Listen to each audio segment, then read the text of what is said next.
If what you want from an incubator is something small, reasonably priced and very well made, this is probably the right video for you. Today we review the Mini 2 range from Brinsea.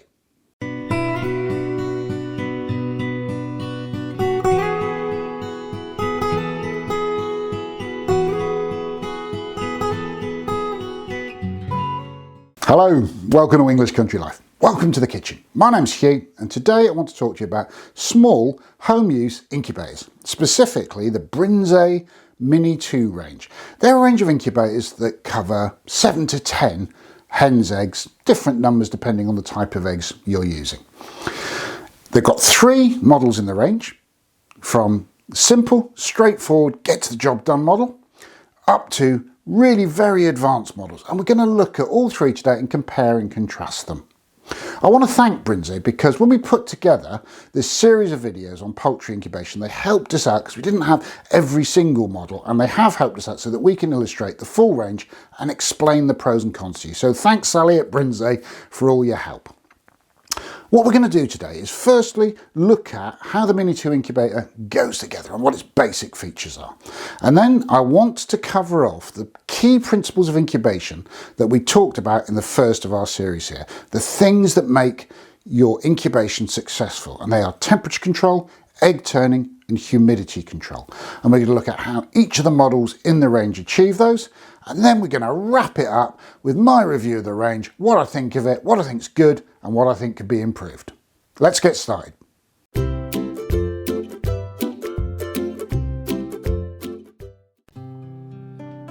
All of the Mini 2s come with the same base plate that the unit rests on. It has an outside fill for the water reservoir in the middle that controls humidity, and that's a great thing, makes life easier. And that water reservoir has a safety cover to stop chicks falling into it and coming to any harm. The EX and advanced models have an egg turning disc that fits over that and turns the eggs. And then all units will have a clear plastic dome with the heating element and any controls in the top and a power supply to control it. That's it.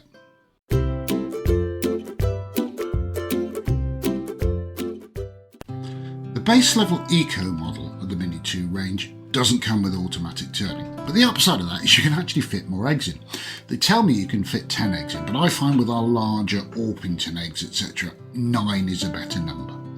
Now when I'm manually turning them, I will always mark opposite sides of the egg with a pencil, using something like an X and an O. And the reason for that is I lose track of what I've turned. So in the morning, I will turn from X to O, and I make sure I've turned all the eggs. Obviously at lunchtime, I can then turn them back from O to X. The advanced model and the EX model do come with automatic turning, and for that you need an egg turning disc, and it's like a cog in effect. And in the motor unit there's a matching cog, and that cog engages with the disc at this little bump out, this little projection on the side of the base. It's important to make sure it's locked in properly in order to turn the eggs automatically. It's also useful to note that there is a different size of egg disc available, and that will hold 12 smaller eggs. So if you're going to hatch something like quail, make sure that you've got the small egg disc. I still think it's worth marking the eggs even with automatic turning, and let me show you why. As that disc turns, I want to be sure it's turning from O to X properly for every egg, and sometimes I found I need to turn the eggs round in the cradle so the pointy end is facing outwards in order to make sure that the disc turner is working properly for all the eggs. When I've done that and I've checked that it's working properly with a manual turn, I'll configure the incubator, and I'll configure the amount of time I want it to turn the eggs for, and I find about 8 seconds is appropriate to roll a hen's egg from one side to the other, and how frequently I want it to turn. And I generally use about every 45 minutes I'll get the incubator to turn the eggs automatically, which is clearly far more frequent than I can do it manually. However, it's important to note that you need to turn that off for the last 2 days of hatching so that the hatching process isn't interrupted.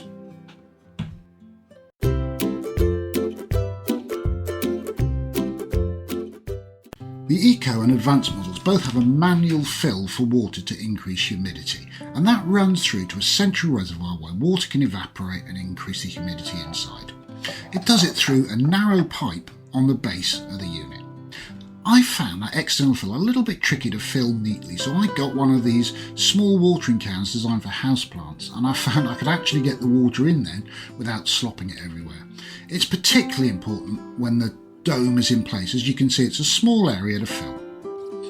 It's useful to note that that fill pipe only connects to the top half here of the central reservoir, so it's only filling half the central reservoir, and that's enough for the first 19 days just to keep a level of humidity inside the incubator. But days 20 and 21, you want more.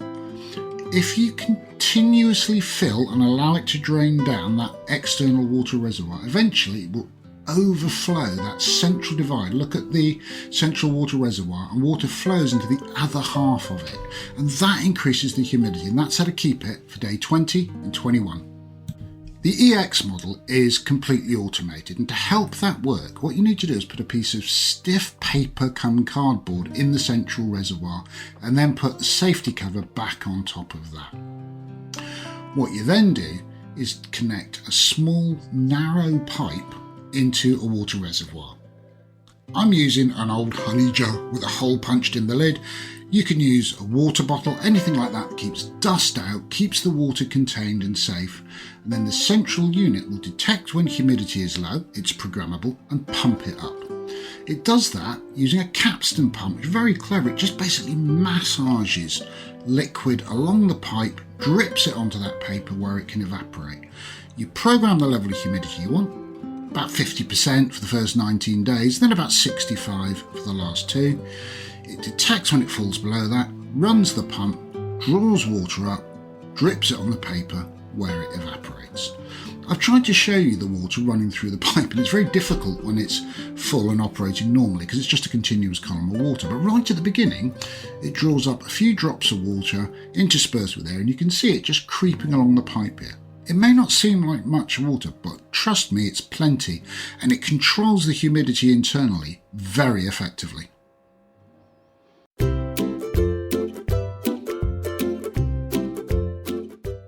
For both the Advanced and the EX models, you can read the temperature inside the dome on real-time display on top of the dome, and you can set the temperature you want it to run at digitally.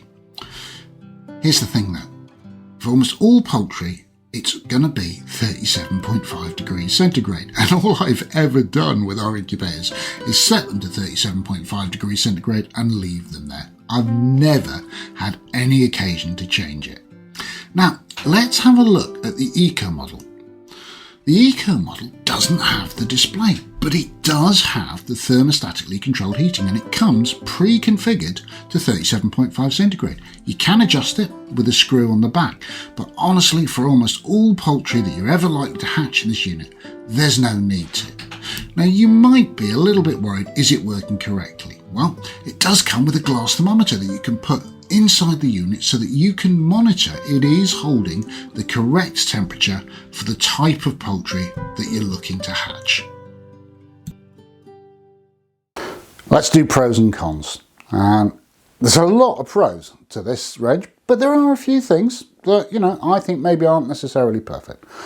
First pro, love that big clear dome. If you've got children, you're doing this for educational purposes, or you want to film things hatching, these big clear domes are definitely the way to go with an incubator. I love the external water fill for humidity control. I think it's brilliant. You don't have to open the incubator, let the humidity out in order to top up the water.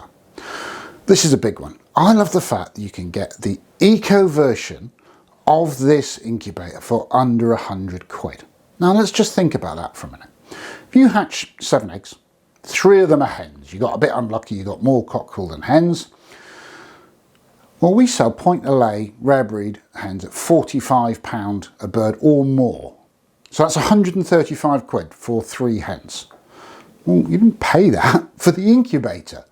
So this kind of an incubator can pay for itself in a single hatching, and You get a wonderful experience of watching the birds hatch, and you can get hold of birds that you could not otherwise source because you can buy the eggs through the post. So I love that. And lastly, I do like the fact that just because it's a small incubator which is suitable for home use, Brinsea have recognised that a lot of us still want advanced features like automatic humidity control, automatic turning, etc. And they are available in the range. And I think that is fantastic. Let's do some cons. Not suitable for large fowl. So if you want to hatch geese, this is not the right incubator for you. It's just not big enough to do that job. Second con can be that if you're going to want to step up to a larger operation at some point in the future, 7 eggs can be quite limiting. You can buy the bigger brother of this range for a small increment extra, and that gives you the option then of putting more and more eggs into it, considerably more. You don't have to fill it to start with, so if you may want to expand in the future, I would bear that in mind.